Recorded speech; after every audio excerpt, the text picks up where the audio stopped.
the migration of humans into the northern latitudes, was such an important shaping factor on our evolutionary biology that we made these key mitochondrial mutations to induce thermogenesis through things like the uncoupling proteins and these like essential leaky mitochondrial membranes that helped us generate heat.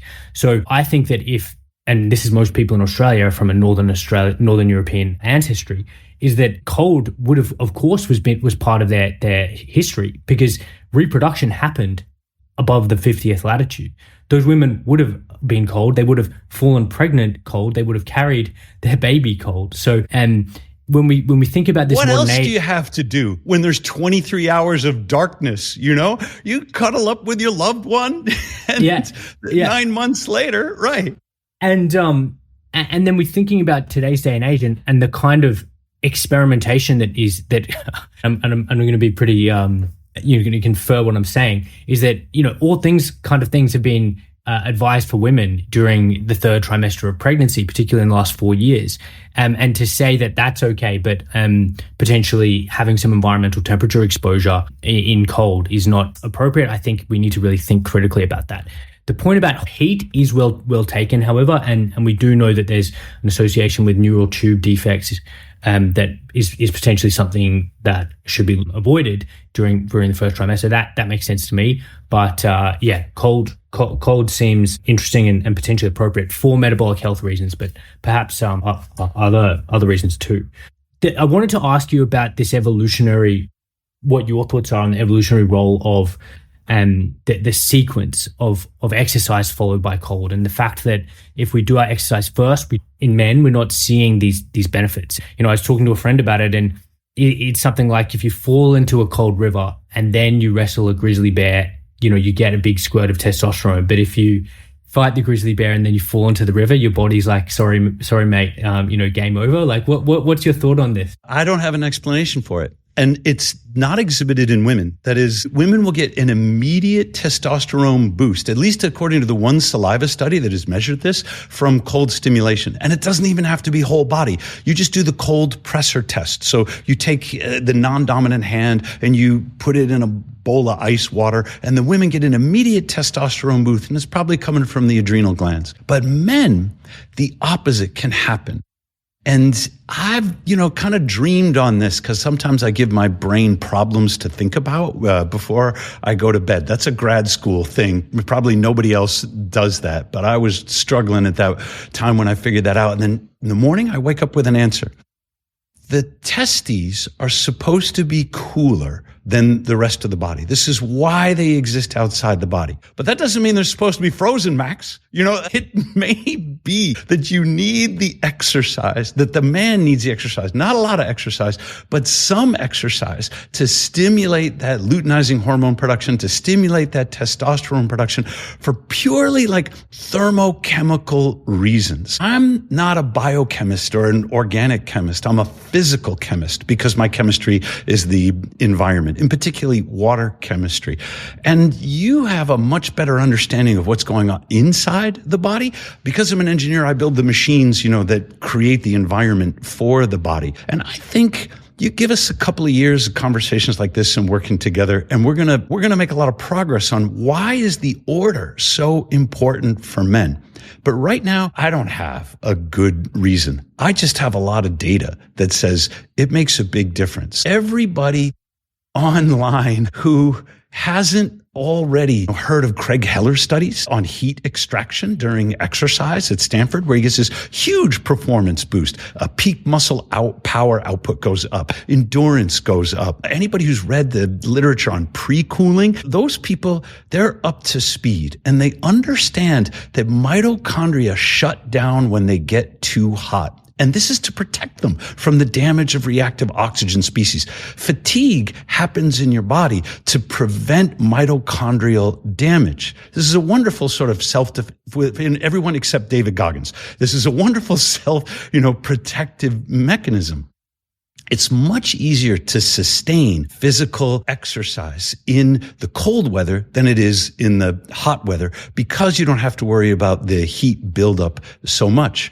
But everybody online who hasn't read that, who hasn't come up to speed and says, cold plunge, ice bath doesn't do you any good, it doesn't help recovery, they're right. But they're talking about doing it right after your run or doing it right after your weightlifting session. When you pre-cool, not only do you get better performance during exercise, but you get better recovery after the exercise. There are so many things, just like the idea that testosterone could somehow cause prostate cancer was wrong. There are so many things that we think are right that turn out to be wrong. And one of them is that you should use ice baths to, soak your knees or your elbow or whatever when you're done with your game. No, use the ice bath before your game. The people who really understand this are the Canadian hockey players. When I talk to pro athletes and I talk to the football players in the NFL, Mitch Wisnowski, he's in Australia, now he's punting for the 49ers. The football players have never heard of pre-cooling until we talked about it. But the hockey guys are all like, oh yeah, I love being cold, because they're in a winter sport. They've experienced this. And if they're doing roller hockey during the summer, very different experience for them than ice hockey when they're out in the cold. It's been my personal observation, again, anecdotally, that girls and women seem more averse to getting cold than men. And, you go to, there's a local bathhouse that I go to near me, and there's a cold pool. It's not even that cold. Maybe it's around 8 degrees. And the men will be sitting in there, with a pretty serene, calm look on their face.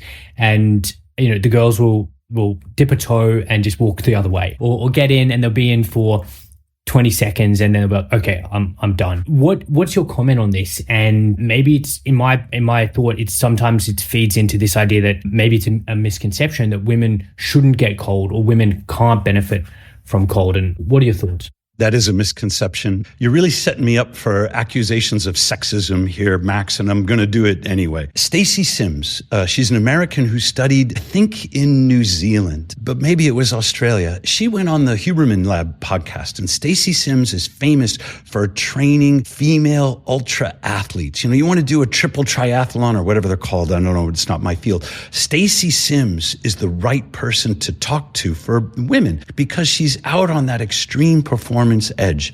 She correctly pointed out that women are more sensitive to cold than men are.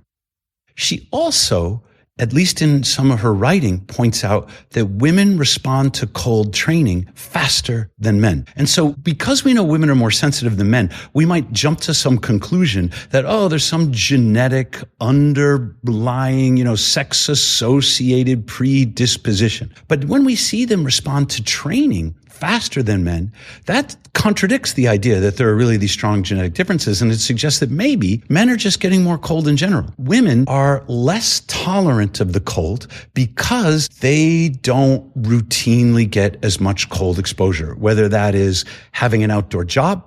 There are fewer women fishermen. There are fewer women garbage collectors. There are fewer women lumberjacks. Men work outdoors more.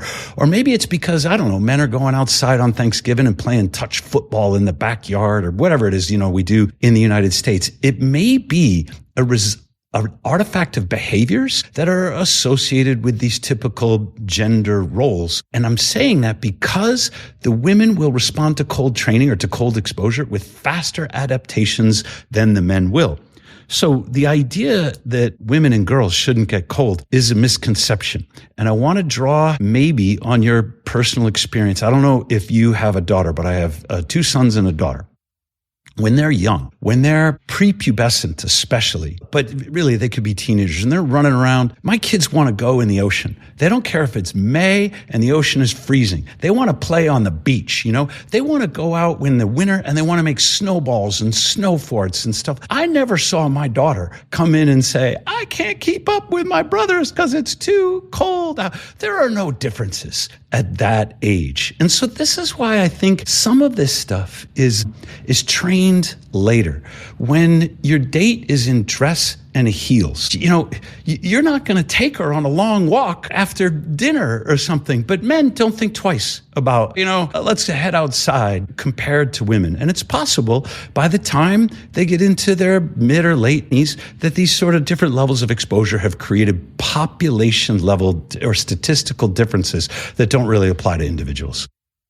And any comments on perhaps starting cold exposure for women in the follicular versus the luteal phase of their menstrual cycle, of their ovarian cycle? Or I wish I could say it was my area of expertise. I have no personal experience, However, when a woman is tracking her cycle and she thinks, I'm ovulating, if she wants to take a break in that moment, take a break. If what Josephine Warsek said about when you're conceiving and you want that egg to implant in the womb, maybe that's not the time to really stir up your immune system. That intuition makes great sense to me. And if a woman has the same intuition that she says, I'm trying to conceive, I want to take these 3 or 4 days off, I applaud her. Your brown fat is not going to disappear in 3 or 4 days. Your insulin sensitivity is not going to decay in the 3 or 4 days that your brain and your body is focused on conception. So take that time off. There's another 24 days in your cycle that you can get cold.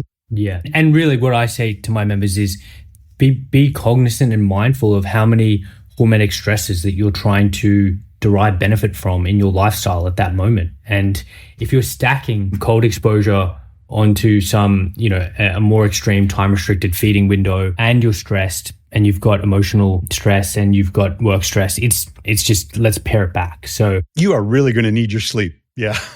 Yeah. So really encouraging people to be mindful of what else is going on in their life and maybe keep it to one thing at a time if they're trying to get a hormetic benefit. Because as we have talked about earlier, hormesis has that benefit if you don't overdo it.